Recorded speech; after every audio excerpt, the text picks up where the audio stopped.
Today, we revisit a student beating the odds who we profiled back in January. At that time, he had some big goals, and he's now making them come true. Michelle Ruiz tells us how he's beating the odds.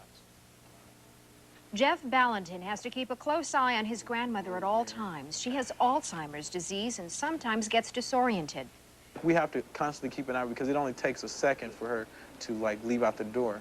I feel like, it's the least I can do because, all the, time she took out, with teaching me how to read and providing shelter, food, clothing, and shelter for us.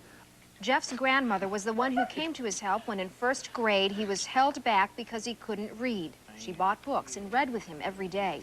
Once I learned how to read, I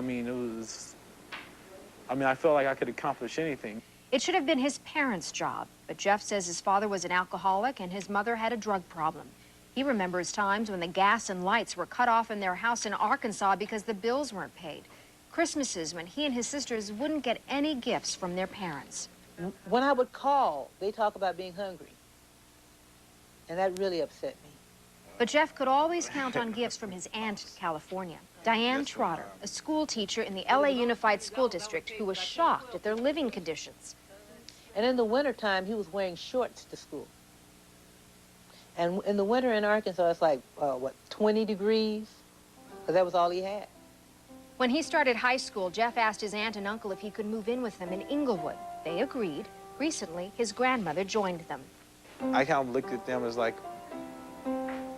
parents for me because, I've always they're consistent.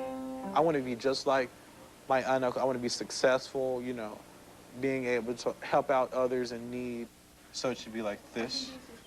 Jeff blossomed in the stable environment and is now an honor student at Crenshaw High School. He competes in the academic decathlon and he's applied to several top universities. He has a quiet strength.